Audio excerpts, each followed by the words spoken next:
Представьте себе японский остров, где ночь приносит не покой, а настоящий ужас. Это Амами-Ошима, и им правит змей Хабу. В 1980 году эти ядовитые существа укусили около 400 человек, оставив за собой след боли и смерти. Но почему Хабу вызвали столько страха? Это настоящие монстры змеиного мира, близкие родственники гремучих змей и гадюк. Они принадлежат к семейству восточных гадюк, двоюродными братьями которых являются коралловые змеи и кобры. Представьте себе существо, укус которого может оказаться смертельным всего за несколько часов. А теперь умножьте этот страх на тысячи змей, прячущихся в темноте. Долгое время борьба с укусами Хабу была кошмаром для местных жителей. Противоядие существовало, но его нельзя было хранить в отдаленных горных районах без электричества. И именно здесь произошло большинство поклевок. Это была гонка со временем, в которой каждая минута могла означать разницу между жизнью и смертью. Японские власти оказались в затруднительном положении. Как они могли защитить людей от этой невидимой угрозы? Построить линии электропередачи в горах? Это займет годы и будет стоить целое состояние. Разработать новое противоядие? Та же проблема, и к тому же не было никакой гарантии, что это вообще сработает. Тогда кому-то пришла в голову блестящая идея. Что, если на остров завезли естественного врага змей? Животное, способное не только охотиться на Хабу, но и пережить их укусы. Это звучало как план спасения, достойный голливудского блокбастера. Конечно, выбор пал на мангустов. Эти ловкие хищники известны своей способностью противостоять змеиному яду. Природа снабдила их специальными рецепторами ацетилхолина, которые делают их менее чувствительными к яду кобры. А кобры — близкие родственники Хабу. Идеальное сочетание, правда? В 1970 году в Амами-Осиму привезли всего 30 мангустов. Маленькие, но отважные бойцы в борьбе со змеями. Казалось бы, проблема решена. Островитяне могли вздохнуть с облегчением, ожидая, что вскоре они смогут ходить по своей земле, не боясь наступить на смертоносную змею. Но природа любит нас удивлять. Прошло несколько лет, и стало ясно, что что-то пошло не так. Мангусты действительно размножились, но количество змеиных укусов ничуть не уменьшилось. Что произошло? Ответ был до смешного простым, но не менее шокирующим. Мангусты и Хабу просто вовремя разошлись. Оказывается, мангусты — дневные животные, а Хабу охотятся ночью. Так что они буквально жили в разных часовых поясах на одном острове.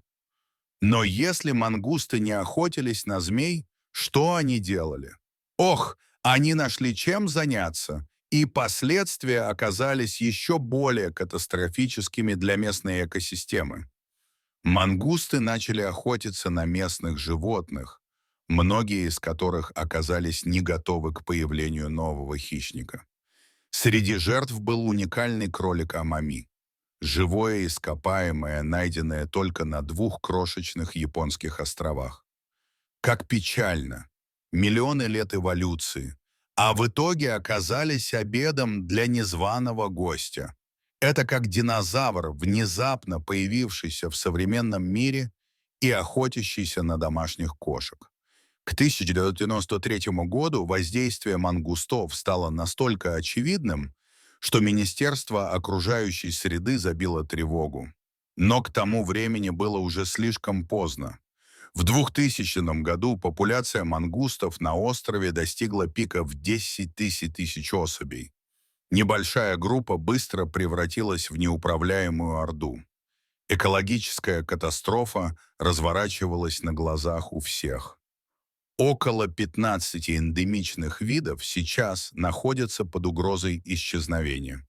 Среди них были не только кролики, но и редкие птицы и мелкие млекопитающие. Представьте себе, что уникальный мир, сформировавшийся за тысячи лет изоляции, внезапно рухнул из-за необдуманного решения. На грани разрушения. Но на этом проблемы не закончились. Мангусты, недовольные дикой природой, начали вторгаться на фермы. Они охотились на домашних птиц, ели фрукты с полей и, что хуже всего, распространяли опасные болезни. Фермеры оказались в отчаянной ситуации, наблюдая, как эти маленькие злоумышленники разрушают их тяжелую работу. Японские власти поняли, им нужно действовать, и быстро. В 2000 году началась настоящая война против мангустов. Была создана специальная команда охотники мангустов.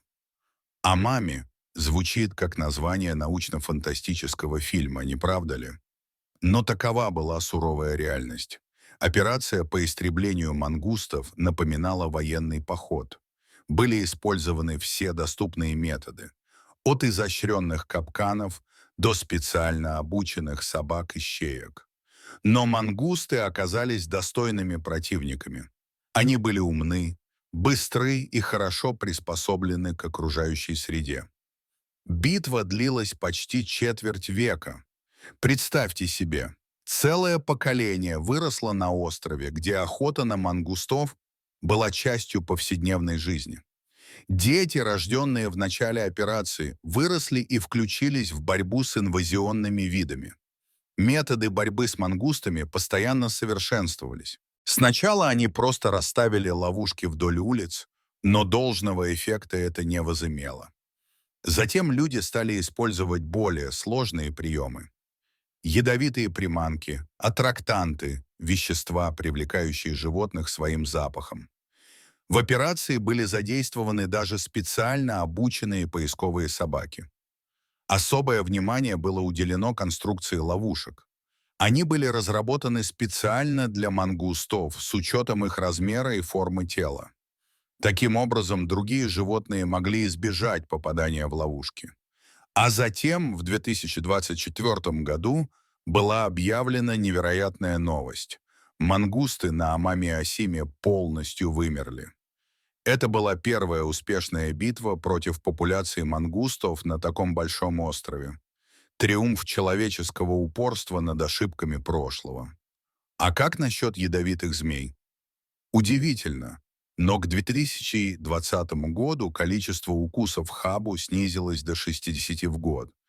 И произошло это не из-за мангустов, а из-за возросшего доступа к противоядиям и другим защитным мерам. Ирония судьбы. Проблема, которая привела к появлению мангустов, почти разрешилась сама собой. С 1992 года не было зарегистрировано ни одного случая смерти местного жителя от укуса хабу. Это настоящий прорыв в медицине и реагировании на чрезвычайные ситуации. Теперь жители Амами-Осимы могут чувствовать себя в большей безопасности, хотя необходимо сохранять бдительность. История Амами-Осимы далеко не единичный случай. Мангусты терроризируют экосистемы по всему миру. Вспомним Гавайи, куда в 1870-х годах были завезены 72 мангуста для борьбы с крысами на сахарных плантациях. Результат?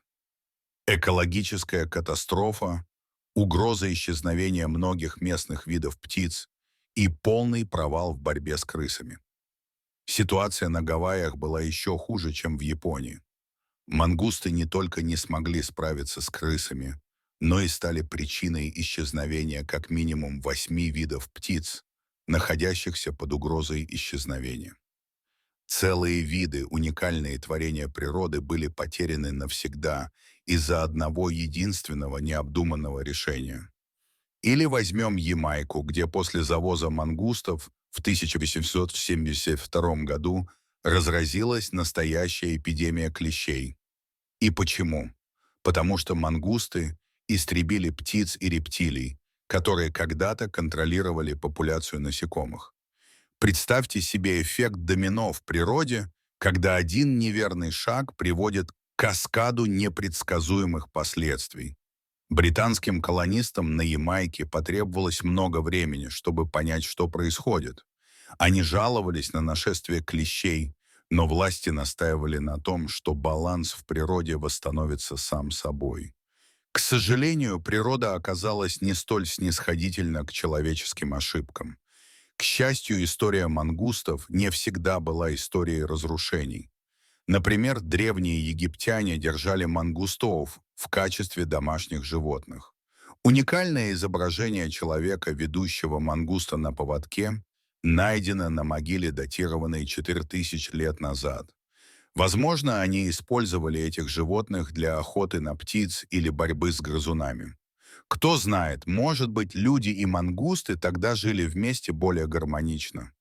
Интересно, что мангусты никогда не были полностью одомашнены в том смысле, в котором мы понимаем это слово сегодня. Их не разводили контролируемым образом, как собак или кошек. Однако в некоторых культурах их держали в качестве домашних животных, в основном для борьбы с вредителями. Вернемся в настоящее. Опыт Амами Осимы не прошел для Японии даром. Эти уроки сейчас применяются на Окинаве, где мангусты также являются проблемой. Но здесь ситуация еще сложнее. Окинава ближе к естественной среде обитания мангустов, что делает их еще большей угрозой для местной дикой природы. На Окинаву мангустов завезли еще в 1910 году, примерно за 70 лет до прибытия на Амами-Осиму. Было выпущено всего 17 животных, но этого оказалось достаточно, чтобы вызвать экологическую катастрофу. Более высокие температуры и близость к естественной среде обитания мангустов сделали остров идеальным местом для их размножения. На Окинаве для сдерживания мангустов были построены специальные заборы. Эти заборы — настоящие шедевры техники. Они не очень высокие, но имеют Г-образные основания, которое не позволяет мангустам рыть туннели под ними. Представьте себе, крошечные хищники остановились из-за простого изгиба металла. Интересно, что мангусты Окинавы не только угрожают местной дикой природе, но и трем эндемичным видам птиц. Эти птицы пережили тайфуны и другие стихийные бедствия на протяжении тысячелетий, но были беззащитны перед небольшими захватчиками с материка. Борьба с мангустами на Окинаве продолжается и сегодня. Благодаря установленным заборам их популяция постепенно сокращается, но до полной победы еще далеко. Власти поняли, что не могут допустить, чтобы мангусты с Окинавы снова вторглись в Амами-Осиму, иначе им придется начинать все сначала. А теперь представьте совсем другую историю с мангустами.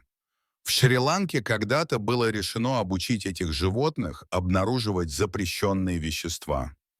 Да, вы не ослышались, полиция мангуст. Проект даже получил грант в размере 50 тысяч долларов от Министерства иностранных дел страны. Идея казалась революционной. Планировалось использовать мангустов для проверки грузовых контейнеров. Животных выпускали в контейнер, наполненный автозапчастями.